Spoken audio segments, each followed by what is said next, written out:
Then it happened.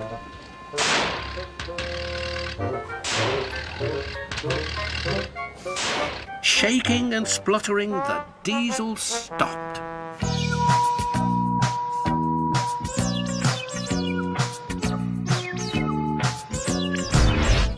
Stepney's Gordon's buffers are crooked. His eyes are also wonky. And he is missing his brake pipe. 3 goofs right at the beginning. Anyway, Stepney's visit to Sir Topham Hatt's railway was coming to an end. We shall miss you, said the Fat Controller. Then he turned his attention to all the other engines. My railway is very busy and I am pleased with you, but you need help.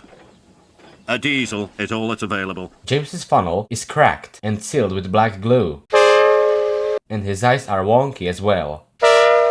Please do your best to avoid any, disturbances. What does that mean? Whispered Duck. That means this diesel is difficult, snapped James. Take a closer look. A brake coach can be seen in the middle of the express and it's facing backwards. And he was. The diesel surveyed the shed. The braking sound can be heard long before Class 40 actually stops. The diesel surveyed the shed. Not bad, I've seen worse. At least you're all clean, he sneered. The engines glared. Previously, Duck was nowhere to be seen, but now he appeared out of nowhere at the sheds. Also, Gordon's front wheels are derailed. It's not your fault, but your controller should scrap you and get engines like me. A fill of oil, a touch on the starter, and I'm off. No bother, no waiting. They have to fuss around you. James has changed his position. Next morning, Edward and Percy's whistle sounds are heard, but are nowhere to be seen. Next morning, they held an indignation meeting around the turntable. Disgraceful, mumbled Gordon. Disgusting, said James. Despicable, spluttered Henry. To say such things to us, cried Donald and Douglas. It's to teach him a lesson we'd be wanting. Now how do we do it? Class 40's face is coming loose. And his eyes are wonky. An inspector watched the fitter making final adjustments. The wind tugged at the inspector's hat. The diesel was ready. Look at me, Duck and Stepney. The scenery changed. He rolled proudly towards his coaches. Then it happened.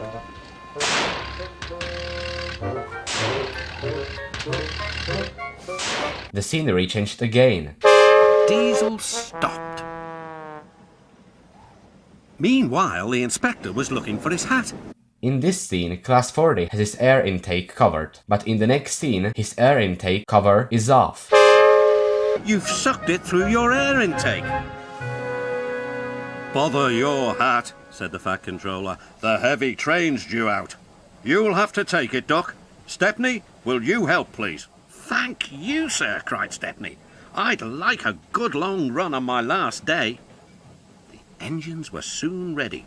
Gordon will take over from halfway, so get the train there. Good luck. Don't worry, smiled Stepney. We'll get there and be early too. The cavalcade moved carefully over the rails and out to the open line. Now for a sprint, puffed Stepney. I'm ready when you are, replied Duck. Soon they were whizzing through Edward's station. And next, they charged at Gordon's Hill. Duck somehow gained the lamp. It was hard work.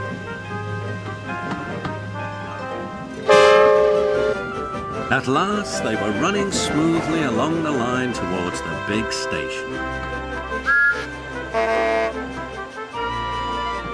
James has Smudger's whistle sound. Hello, said Gordon. You're early. That's one in the headlamp for old Diesel.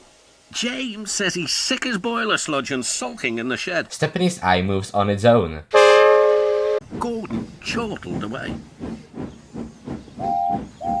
Next day, everyone came to say goodbye to Stepney. "Come back and see us soon," whistled the engines. "And you are always welcome on my Bluebell Railway too," replied Stepney. Then he puffed away. And what about Diesel? He'd slipped out whilst no one was looking. He said goodbye to no one but left two things behind: a rather nasty smell and a battered bowler hat. So those are all of the Goofs found in Season 4 episode Bowled Out. I hope you all enjoyed this video, my dear train lovers, and I'll see you next time.